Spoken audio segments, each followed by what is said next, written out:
Sebastian Armstrong. And my name is Mario Cervantes. And this is Toss News. Today we will be reviewing Black Mirror Season 4. We're also going to be talking about the government shutdown. Then we're going to talk about the new executive order Trump has signed. And finally, we'll be talking about the recent school shooting in Italy, Texas. Hello, my name is Sebastian Armstrong, and welcome to my Black Mirror review of Season 4. All 6 episodes, there will be spoilers. Hopefully I can do this within 3 minutes. We start off on the USS Callister, basically a rip-off of Star Trek, and this main antagonist is a creator of a universe. Little pocket mini universe. It's kind of cool if you think about it. And then he basically clones people in order to get back at them so he can release his anger. And a whole bunch of stuff happens during the USS Callister episode. I ain't going to try to get much into it, but they eventually escape through it. And then he gets deleted in a way. It's really weird how it's set up. He dies eventually. Then I'm going to skip all the way to the final episode of this. Actually, let me go back to the middle episode. There's a dating episode where these guys have to date multiple people in this walled facility in order to find out their true match, and eventually near the end of the episode they escape and everything just pauses, and it is basically they're in a dating app. And to be honest, this whole season's basically, if I think about it, it's kind of like a metaphor of how humans are with the technology and how much we rely on it, and a whole bunch of stuff into it. Let me skip to the final episode, Black Museum. The Black Museum is basically all of the series. The series is connected in a whole with this episode precisely. It shows off several stories that haven't been shown in the episode, but I mean in the series in a whole, it basically shows a few little pocket stories, and eventually it's connecting with the whole series.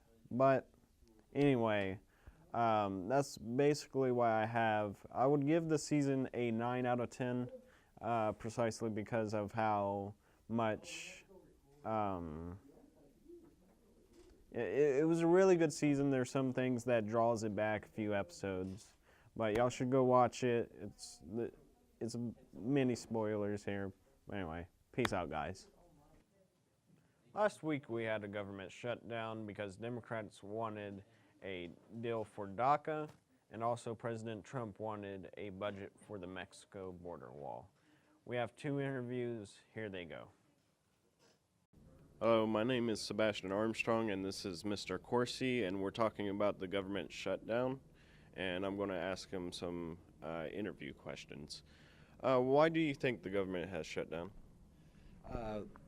I think it's mostly due to the part we have a very divided political system right now, and neither side, to be fair, is willing to come to the center and put party aside and put the American people first.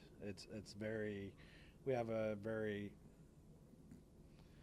polarized political side that there's just a lot of politicians that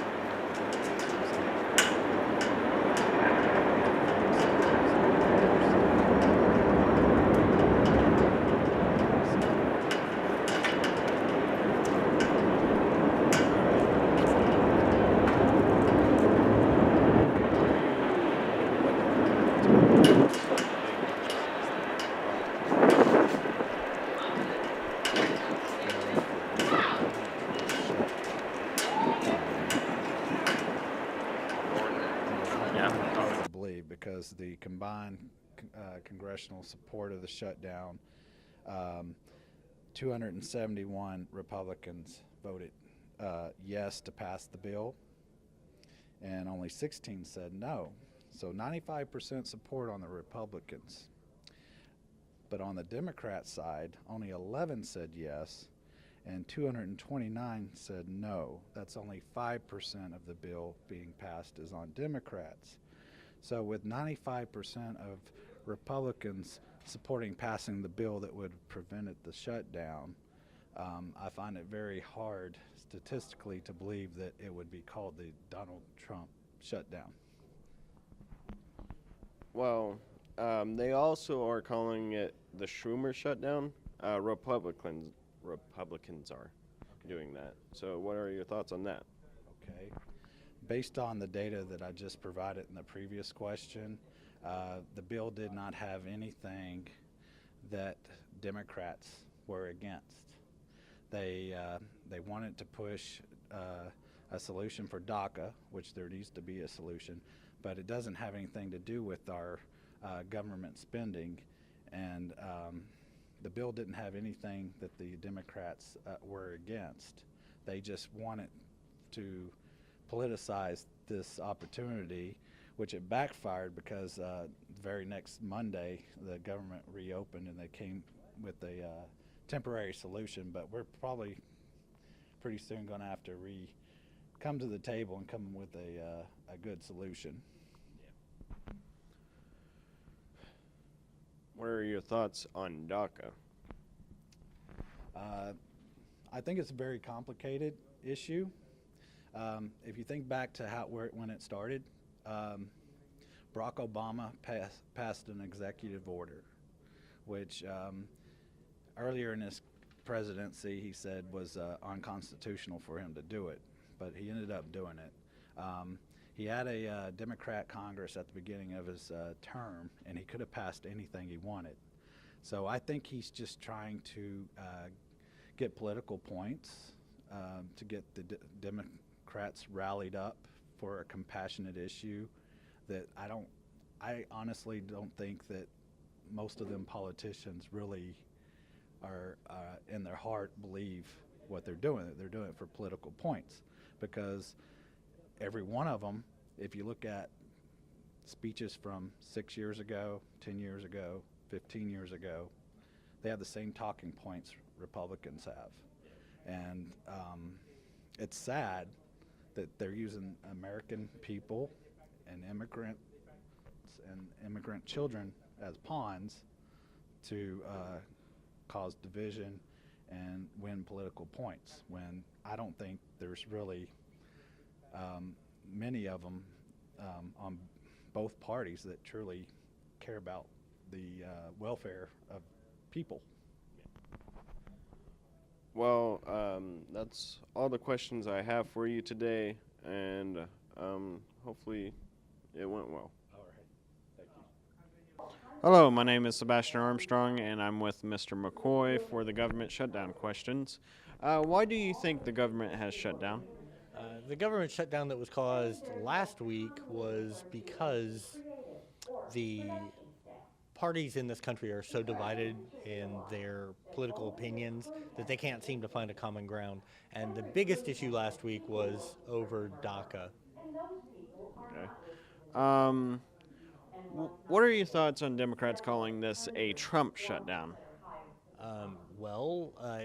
Technically is, since the Republican Party controls the White House, the Congress, both chambers. There's only them that have the power to keep the government open, and if they can't pass a budget or they can't keep the government open, they have nobody to really look at other than them and the president. And the president was the one who started the entire ball rolling by refusing to support the DACA legislation that was bipartisan that they brought to him. And that's what started the whole thing. Do you believe Trump is a major role, of course? Yes, the president always has a major role in anything, but because he is the president, and because he was the one that initially put the March 6th deadline to remove or for Congress to work on DACA, and then they did nothing other than tax credits for the rest of the year. Because of that, and because he hasn't really pushed the DACA legislation, and he's the one that started the crisis to begin with, he has a major role in the whole problem. All right, that seems like it's really good answers, and that's it. Thank you. You're welcome. Also, Trump has signed an executive order for government officials to put their religious beliefs into law, and doctors can deny abortions and LGBT people medical care. It has the LGBT community outraged for obvious reasons. Recently, there was a school shooting in the Italy area. The suspect was a 16-year-old student attending to Italy high school. Fortunately, no one was fatally killed. Only one was injured.